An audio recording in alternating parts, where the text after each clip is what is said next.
Eu sempre fiquei refletindo muito sobre minha vida, sobre as coisas que aconteciam ao meu redor e sempre refleti muito sobre o porquê que a gente tem a necessidade de ser aceito. Por que a gente precisa tanto da aprovação de outras pessoas? Por que a gente se importa com a opinião do outro, né? Para que a gente seja nós mesmos. E era algo que sempre me fez grandes reflexões sobre isso. Essa necessidade humana, minha também, de ser bem vista, de ser vista com bons olhos, por pessoas que eu nem sei quem são. Da gente querer ser bem vista pelos amigos, pelos poucos conhecidos. E como isso acarreta tanto sentimento confuso, né? Pelo simples fato de querer ser aceita.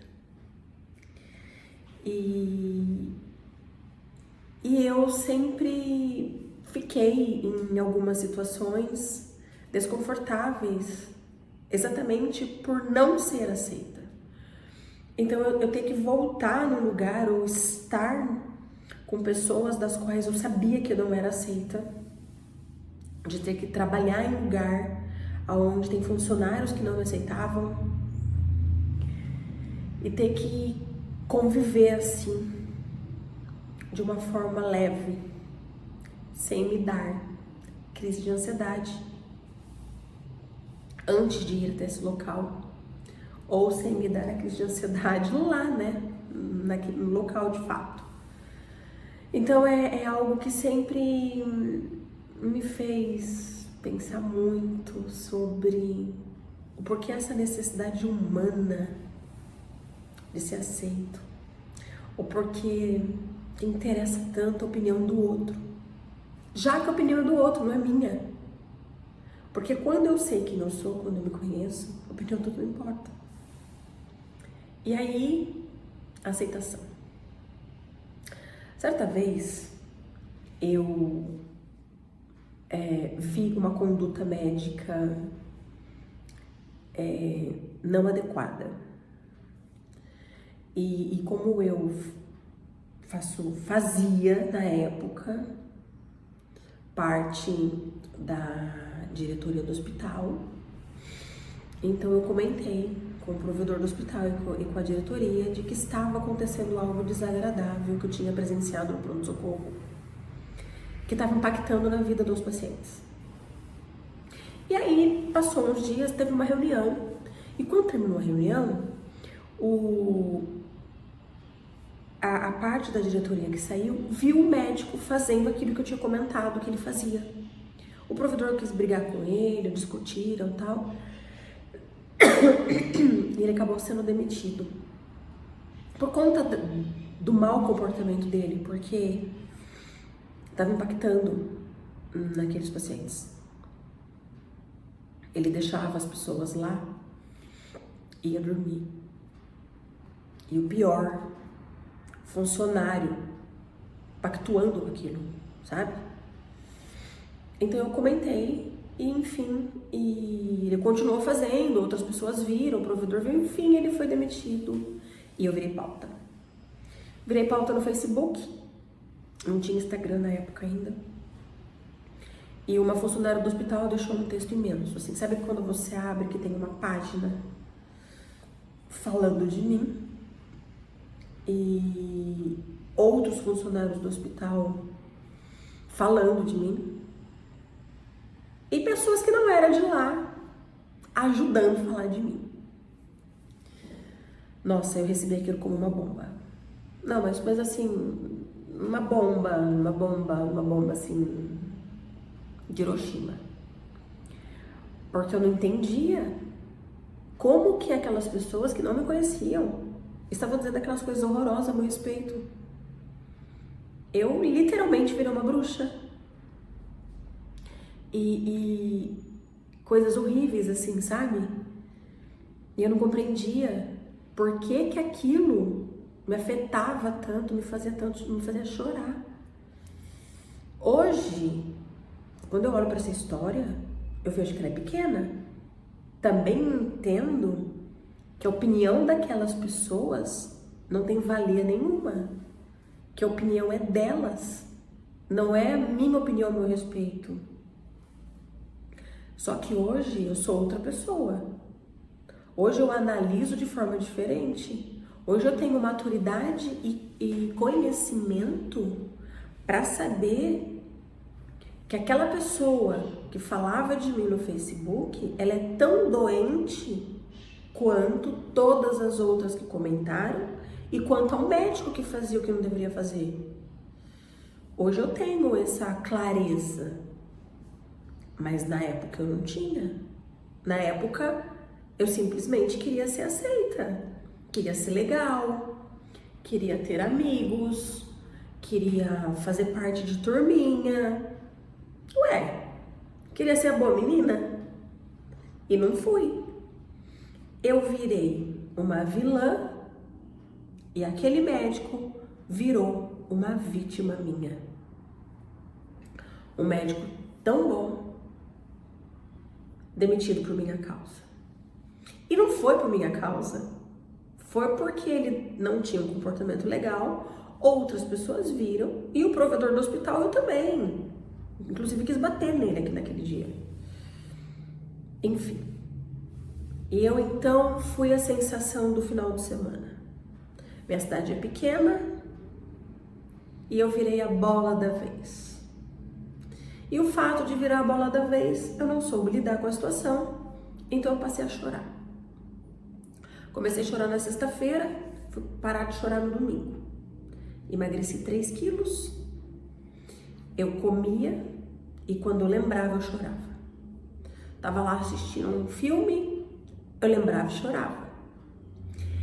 Um sentimento ruim, mas um negócio tão ruim que eu sentia que eu não sei descrever. Acho que foi poucas vezes na minha vida que eu senti aquela coisa ruim daquele jeito. Era horrível, horrível, um sentimento horroroso. Um sentimento de rejeição, de estar com a imagem distorcida, sabe? Estar com a imagem feita de forma diferente a meu respeito. Nossa, pensa num negócio ruim, agora se triplica. É tudo que eu senti. E lógico, a pessoa que tem ansiedade, para ela, tudo é muito mais potencializado, tudo é muito maior. Então, logicamente, que ficou maior em mim também. Porque agora eu ficava num looping de sentimento de rejeição, de sentimento de vilã, de algo que eu não tinha feito, misturado com a ansiedade, porque segunda-feira ia chegar e eu ia acabar encontrando aquelas pessoas, eu ia acabar saindo na rua, porque daí eu já estava numa rede social, então não estava mais só uma conversa dentro do hospital, já era uma conversa nível municipal, ainda mais cidade pequena, que a gente vira nível municipal. E aí, nossa, eu vou ter que sair na rua. E a segunda-feira, como é que é? Todo mundo olhando pra mim. E como é a hora que eu for no hospital encontrar essas pessoas? Afinal de contas, eu também sou enfermeira. Eu trabalho no posto de saúde, mas né, não no hospital, mas eu encontro as pessoas. E aí, como eu ia lidar com tudo isso? Então eu não sabia se eu chorava de tristeza de estar sendo vítima de ataque na internet com a imagem distorcida, ou se eu chorava porque segunda-feira ia chegar e eu não sabia o que eu ia fazer, como que eu ia lidar com tudo aquilo, encarar aquelas pessoas e a situação. Você fica num conflito interno grande, sabe? E por mais que eu seja uma pessoa pública, Por mais que a minha família é uma família muito pública, meu pai foi prefeito e sempre minha família teve vida pública, é uma família de artistas, de pessoas que cantam, que dançam, que sempre está envolvido com muita gente, mas quando o ataque foi com a minha honra, com a minha conduta, com aquilo que eu acreditava ser verdade, com aquilo que eu acredito, e eu estar com a imagem distorcida, e as pessoas falando de mim de uma forma violenta, de uma forma horrível, porque é cruel. É cruel. A pessoa que entra na internet para falar do outro, ela tem mais um toque de crueldade, sabe? Ela faz isso com mais severidade, porque ela não tá olhando na sua cara. É como se ela pudesse falar e fazer tudo que ela pensasse. Porque muita gente não fala na cara da gente, né? Fala por trás. E a rede social facilitou com que essas pessoas pudessem falar por trás. Porque ela senta ali na rede social, ela solta todo o achômetro dela a respeito de determinada pessoa ou coisa, sem saber se aquilo afeta. E ali ela coloca tudo que ela acha, as opiniões. Tem uns ainda que pode até como diz, a resolução daquela opinião dela, pode ter a resposta lá do que você deveria fazer naquela situação.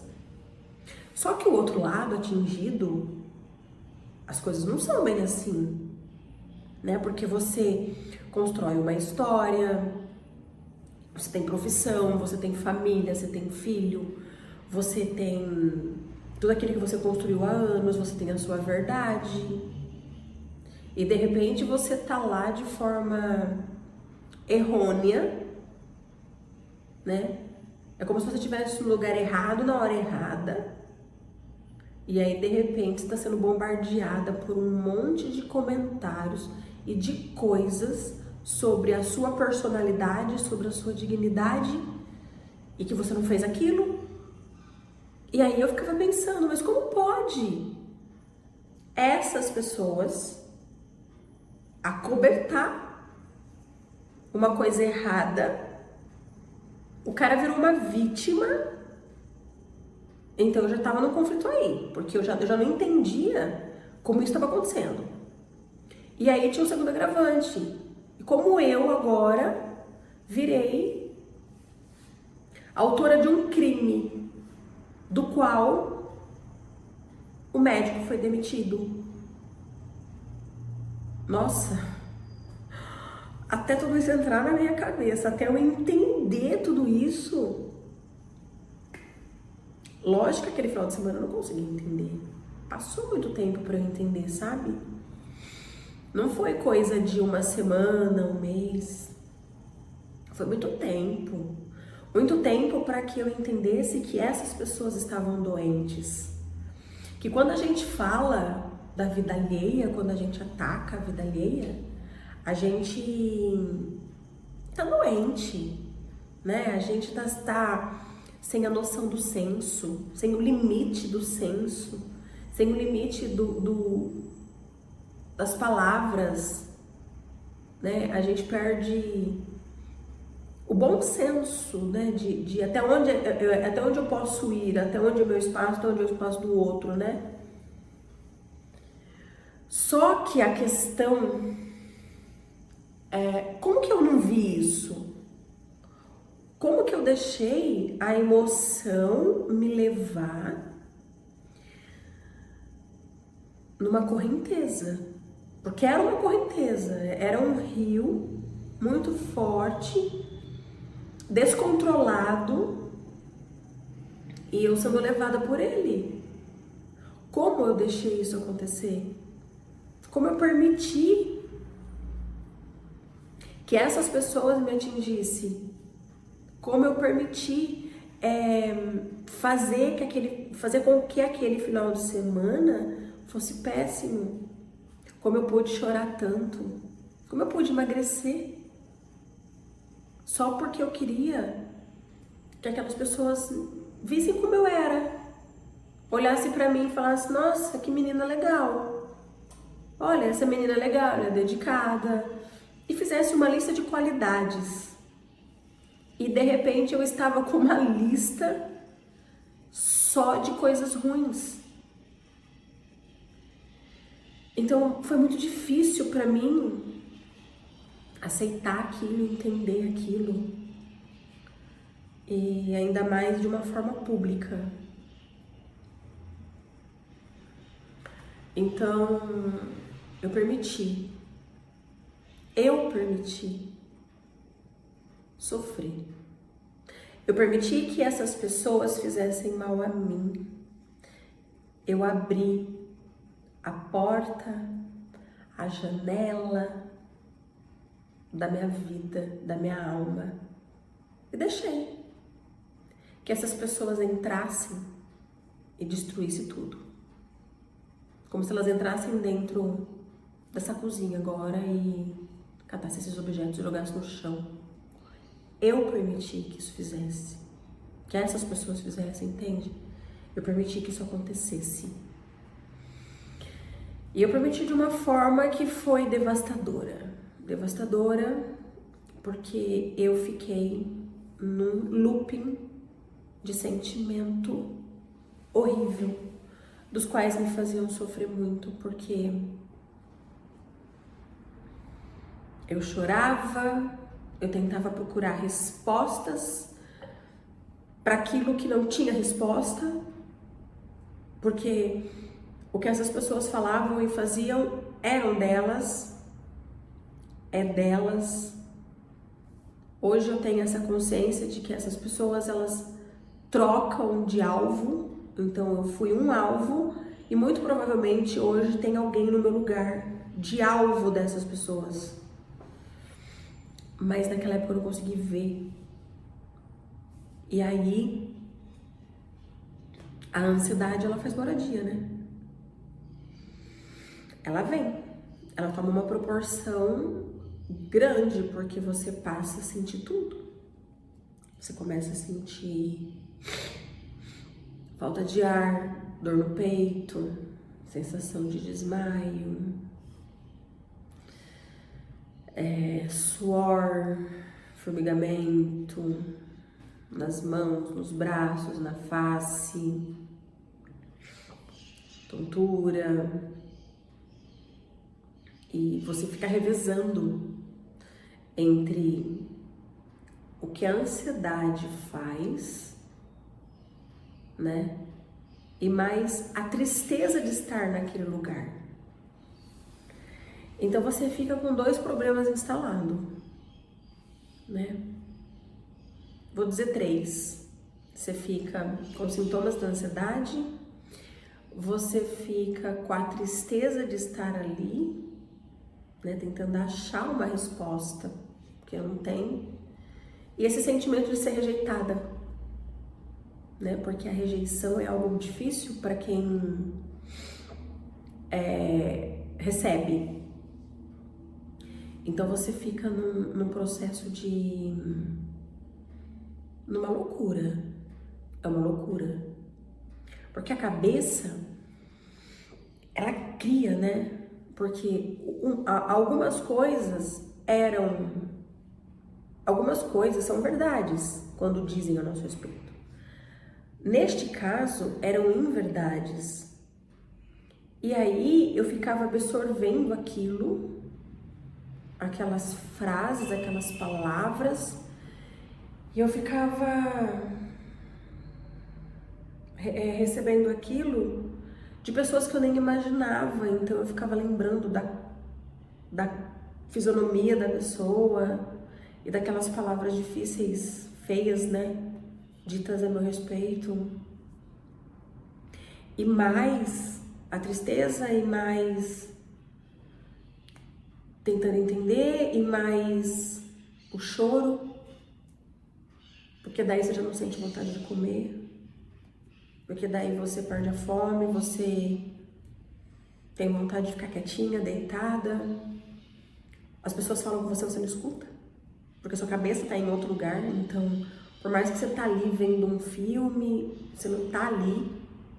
Por mais que você esteja comendo, parece que não tem gosto, parece que você não tá ali naquela mesa. A gente fica desconectada e fica nesse sentimento, remoendo.